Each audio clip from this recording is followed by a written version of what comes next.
Good morning, good afternoon, good evening, wherever you are in the world. Thank you for joining me for today's SMIE Consulting Midweek Roundup for December 23rd, 2020. And just a quick note to our listeners and watchers online, this will be our final midweek roundup for 2020. We'll be taking a week off next week in between Christmas and New Year's and coming back to you again in early January with our thoughts on what the new year has to offer in terms of international education news. So thanks for being with us this past year. It's been a real pleasure coming into your offices, into your work from home spaces during this pandemic-filled year and talking about the issues that are upfront and personal for many of us in our day-to-day lives in international education. For those that are new to the Roundup, each week on Wednesday, we take a look at 3 questions that we've been hearing from international educators in the past few days, mostly coming from news stories we've seen in the major news outlets and others that we find from around the world that focus both on social media stories as well as international education stories, and oftentimes where those two overlap. So what we'll do today is we'll take a look at 3 questions that have been popping in our news stories, and oftentimes we'll see themes occurring in a series of news stories and present our take on those and others as they tend to provide some color into what we do in our business in terms of filling in the blanks, filling in those spaces for our daily jobs, giving us the perspective we need, I think, on a lot of different issues related to international education. Those that are watching live here on Facebook, it's always a pleasure to get your input during the course of the discussion, this half-hour midweek roundup. Those that watch on repeat on YouTube or our Facebook page, thank you so much for making us a part of your journey. And especially a shout out to those that make it a point to download our podcast version of the midweek roundup to listen while you work or work out or whatever meditation rituals you go through. If this helps, I'm certainly glad to provide that kind of color for your week in our in talking about our international education field and what changes are coming down the pike for all of us. So let's get right to it. This week, probably one of the more not insightful articles, and it's actually a white paper from QS that came out that was more a promo for their version of how you can create content, online content for international students, and it was a white paper that was produced. I'll be dropping the links to all the major stories here and articles and white papers into the comments section on the Facebook page. So if you need more information about any of these topics, you can get that from the links that I'm providing there. Or if you haven't already subscribed to our newsletter, which comes out Mondays, all the SMIE news fit to share, you can subscribe to that and get that email on Monday morning that has all the links to these news stories in your inbox on Monday. So the white paper is actually entitled How to Create Online Content That Drives Students to Your Institution. And this is a fairly standard topic that many service providers out there make an effort to help be a resource, much like we do here on SMIE Consulting. Try and be a service to potential clients on the university side, provide that kind of content that helps you as international educators better understand the mindset of students that you're attempting to recruit to your institutions. And I think there's some good useful tools in here that are well worth considering.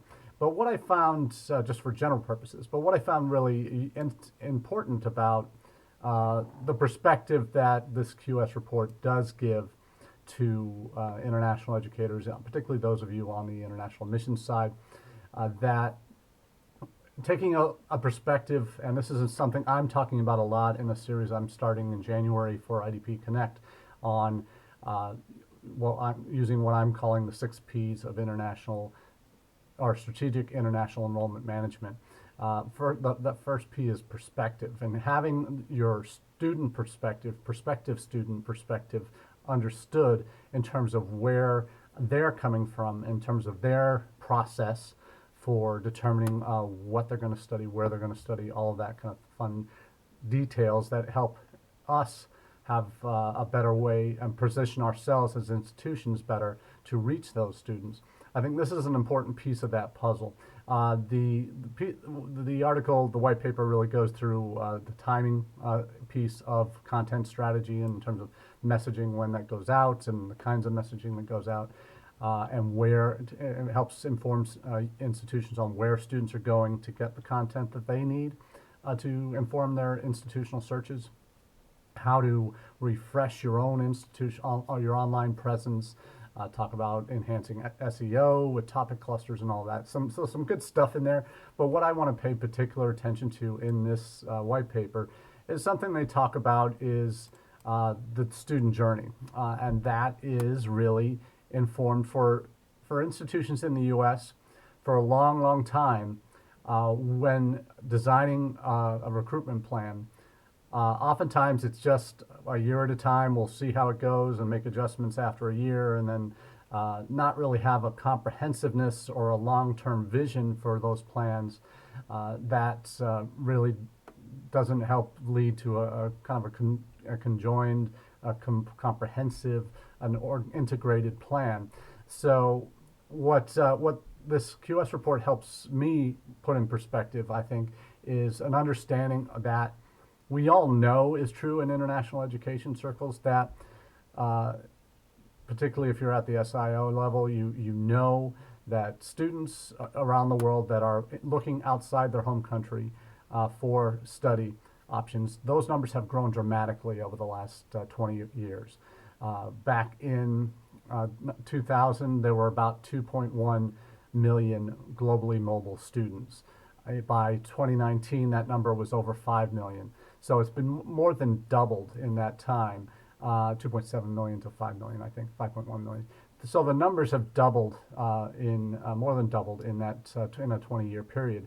And what that means is as we know in the U.S., we have maintained our reputation and de facto status as the most popular destination for international students.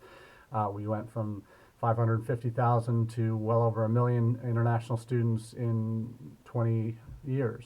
And that has, what has also happened in that same period is that our share of the international student mobility pie has shrunk from about 29% to probably closer to 21% this year.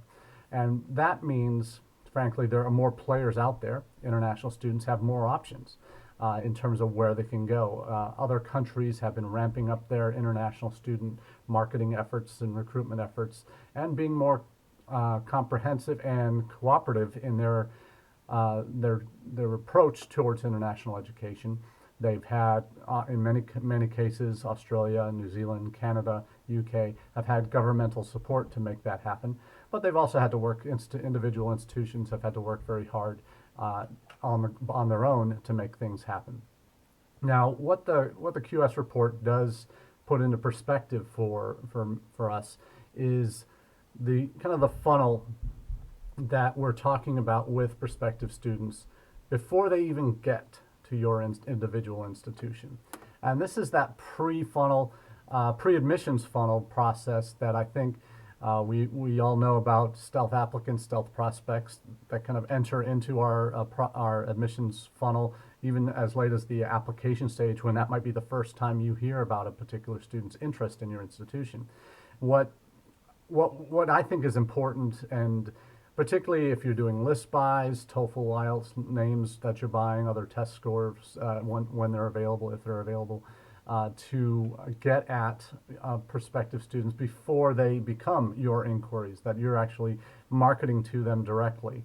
How do you do that? Where do you go? And that's not necessarily what we're going to focus on here, but it's talking about what that process looks like. And for many students outside of the United States, we talk about in the U.S. how our institutions are set up and are flexible, and you don't have to decide your major right away, and most students will change their major before they graduate, and in the first 2 years you can still graduate on time if you change your major in many cases. That's the reality of what most international students are facing when they're looking at the university admissions process or where they're going to study. choosing their subject, what course they wish to study, is happens well before they figure out which institution they're going to apply to.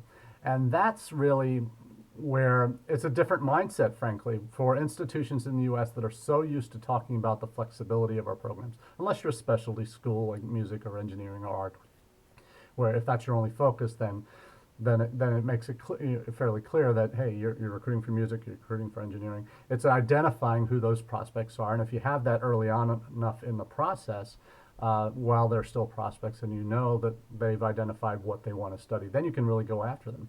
But for most institutions that are promoting multiple majors and using a theme and content in that first contact with a student that focuses on things other than the major academic subject, it's oftentimes you are missing the opportunity to bring that student further into your environment, to make them an initial inquiry, to get their attention and to encourage them to explore further. Because those students have already made decisions on major, and if you have that captured, you need to laser focus in on that, because that needs to be the first piece that an international student's going to use as a way to eliminate you. And if you're not focusing on the academic side of things from the outset in your initial outreach to student prospects before they become your inquiries, or even at that inquiry stage, obviously they found you because you have that academic program they're looking for in most cases. You also need to factor in the other piece. If they're going to study overseas, they're going to study the subject that they want to study, and that, again, that's number one. But they are also, because of what we're talking about earlier with the variety of choices that international students have, they're also choosing countries that they might want to apply to. Not just, and it may not just be one, it may be two or three different countries and institutions within those countries that they might apply to. If they get really hooked on a particular destination, whether it's because of video they've seen from an Education New Zealand or Australia Universities Coalition, or whatever it might be, Universities UK, International, those things, or even an Education USA video or promo that they've seen, they might be attracted to one country more than another, where they might have two institutions in a country that they might apply to. But the point is that students are selecting destination countries after they've picked their academic subject that they wish to study. So the mindset of we don't know the numbers on how many international students that are applying outside their home countries are applying to multiple countries, but we know that phenomenon exists. We've seen that happen particularly during the pandemic, when students had to defer or decide to not come to the United States or other destination countries for reasons no simpler than they couldn't get in to those countries physically. They didn't want to study abroad, study remotely. So aside from that, the fact that students select an academic subject first they wish to study, they then look at destination countries they wish to study. And only after they've identified countries that might be good destinations do they then select universities. We tend to take things from a U.S. admissions perspective, particularly for institutions where international is within domestic admissions office. It's often not a huge priority or a high priority, particularly at the undergrad side. So oftentimes it's, well, this is the way we market our institution, so the same rules must apply overseas. We might need to tweak some language here and there, but the reality is it's a different situation. And when I work with my university clients, I often focus on that piece, because it's the perspective on what a domestic student in rural Kansas might want and expect in their college admissions journey is going to be dramatically different than what a student in Shanghai or a student in Pune, India might expect, or in rural New Zealand might expect for their college admissions journey. So having messaging that just is cut and paste from a domestic mindset to an international mindset clearly doesn't work. And having information in your initial contacts with prospects, even before they become inquiries, but even after they become inquiries, that acknowledges their journey. that they have other options globally, that they do have interests in looking at multiple countries, even that you acknowledge that fact that they have you're glad that they have an idea of what they want to study, but acknowledge that they may have other countries that they're looking at as possible destinations, not just assuming that the U.S. and your institution is all that they're going to be applying to. Uh, don't uh, don't expect they know everything about you and about the United States and uh, about your institution yet, but do be able to explain some of that as part of your initial outreach to them. Is, hey, we know you have options. We know that there are found fantastic institutions around the world that you could choose from for the subject you want to study. But here's a reason why that our institution will be great for you, but that the United States as a destination will be good for you. And that's something that I think oftentimes we lose sight of. I know for the last 4 years, a lot of us have been saying or apologizing for our country's, certainly our government's attitudes towards things international and different. And that now we're in a position where, yeah, there's going to be change of administration. Yes, it's going to be more international friendly, but be able to articulate the benefits of studying in the United States, not just at your institution, because it's all you're going to sell your institution, yes, but you're also selling your academic program and you're selling your country as a destination of why international students should be considering you, your country, your institution, and your academic program. So those are the things that you need to be focusing on at the front end of your messaging out to international students. And I really appreciate QS's white paper here on this subject. It's just the early part of their story, or of the white paper, that really touches on this student journey. And I think it's well worth having a read, at least for that initial piece. But certainly there are going to be other elements there that you'll want to check out as well. Now let's move on to our second question here is, do university presidents' words matter to the U.S. president and president-elect? What we've seen, we certainly saw it when there were major issues that popped up on that affected campuses, whether it was immigration regulations, travel bans, and potential DHS rulings on online study restrictions, hybrid study restrictions for continuing students. That's what usually drives a lot of letters from university presidents. I think there is value here, because when university presidents are taking initiative to write these letters urging action one way or the other, that shows their engagement. And certainly many of us who have worked on the institutional side, who have not had institutional presidents that have been proactive or willing or able to write these kind of letters because of domestic political concerns or community concerns related to taking stances like that. I've certainly been on campuses like that. But when you have an institution leader, in this case, we're talking about the leadership at Harvard University for Larry Bacow, and at Columbia University, President Bollinger, have Lee Bollinger there. Both have written letters in the last week to President-elect Biden asking for his administration to take a much more international friendly approach to their messaging, at least, and reversing a lot of the initiatives that Trump administration had put in place in the last 4 years, talking about reversal of travel bans, backing DACA, temporary protected status for students and individuals coming from certain countries where there are significant disasters or wars, that type of thing. And the phrase that I like coming out of Larry Bacow's article is, until we are able to achieve a more permanent solution, protections will be necessary to ensure that these individuals do not lose the right to live and work in the United States, including many at Harvard. He's talking about a lot of different variables on the travel bans and temporary protected status and the DACA students that have enrolled at Harvard. So with energy, talent, and determination, immigrants have helped make our nation, economy, and communities stronger and more prosperous. That's another quote from the letter. So it's interesting to see this, and certainly one that I I feel is very helpful to for U.S. colleges to see leaders like this having having the backing of taking the initiative to write these letters in the first place, and certainly spelling out priorities from a higher ed perspective, not just their own institution.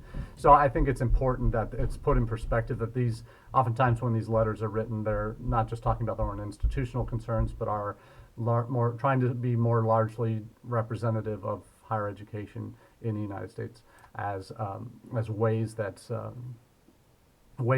these are their positions are reflective of larger higher ed concerns. So I think these kind of letters do have value. I think there's obviously going to be some self-serving pieces in here, but when you look at, and they talk about their Nobel Prize winners that they have at Harvard and all of that, and I get that they want to put that in there and make sure he's aware. I think Biden obviously is one of the first non-Ivy League presidents, if not the first, to never have studied at an Ivy League institution. I think that's significant. Whether or not somebody like President of Harvard and Columbia, both Ivy League schools, will impact him the same way as it did other presidents who have been out of the Ivy League system. So that's going to be interesting to see how that dynamic works. But that, I think both of the presidents do take this perspective here that it's in the United States' best interest to remain a world leader in higher education. That we cannot become isolated from discourse that happens outside our borders, all of that. So I think that there's a lot, and certainly the international folks at these institutions, Maureen Martin, the Director of Immigration Services for Harvard's international offices, said she welcomed Baco's continued support on such an important topic. And obviously she forwarded on to her staff and shares with them how much they are supported by their institution. And that is gold as far as international offices are concerned, when you have that, a leader that does take the initiative. And I certainly more, I think, for internal than external benefit in terms of kind of a rallying the troops kind of a cry.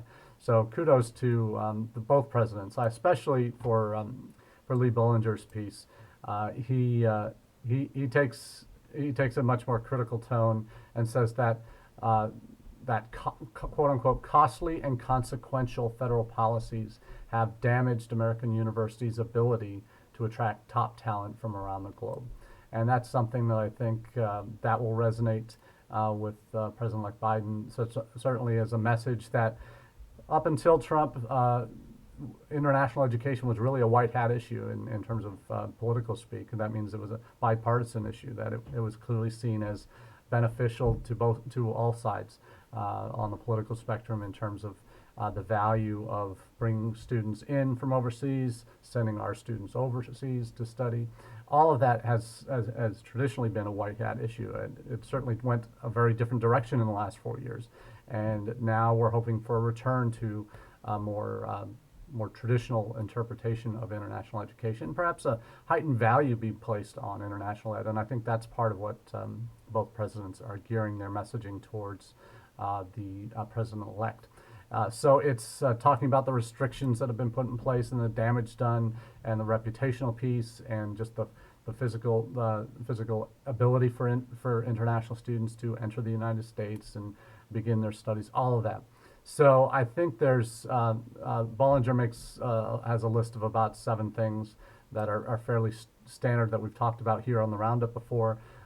Student aid for Dreamers and creating, now that DACA has been allowed to continue, travel bans, repealing those, non-immigrant visa applications, has a request to fund state and USCIS to the levels needed to reduce backlog of requested visa renewals and applications for new non-immigrant visas. Duration of status, getting rid of that proposal that Trump laid out. H-1B and visa and H-1B and OPT protection, restoring that and strengthening and expanding H-1B and OPT. End the paranoia related to Chinese students, very important piece economically and as well as culturally on our campuses. and tackle the huge elephant in the room, the comprehensive immigration reform that everybody's been shouting for well over 2 decades, 3 decades now. So we're still holding out hope that something may move on that front. So some good meat in the letters there. So kudos to those presidents for taking that initiative, and I wish more would do it outside of just we got an issue we need to rally around now. That has to happen, yes, and have more of your institutions' presidents do that. But when it can happen at key moments in our history as a nation, coming out of a pandemic, transition in leadership in DC, I think these kinds of messages can have a real impact, and certainly are excellent PR for institutions getting messaging out to the president-elect in this case, but it's also makes as an international educator on campus, it makes you feel a lot better about what you're doing when you have that kind of backing from your institutional president. So that's great to see those two. Now the final story, this is a little bit of an odd one coming out of Western Australia, one of the states in regional Australia that's are outside of the main population centers in the south and east of the country. This is coming. The article's title is "Stink from the Corpse." WA universities, Western Australia universities, caught in vicious cycle for rankings, research, and revenue. And the reason I bring this up is we know in the United States that we have a love-hate relationship with rankings, no matter which ranking systems you follow or all ranking systems that you follow and hope you're mentioned in something. We love them when we're in, and we hate them when we're not. And that is a real challenge because internationally we know that rankings in many countries can be a very important distinguishing factor in whether people will even consider looking at you as an institution. And this is something that we think we have an obsession with rankings, or parents in the U.S. have an obsession with rankings. It's next level stuff when it comes to other countries in terms of their interpretation of rankings. And in this case, in Western Australia, and in Australia in more general terms, there are only 37 institutions, higher ed, university level institutions in the country, many more vocational and college level courses as well.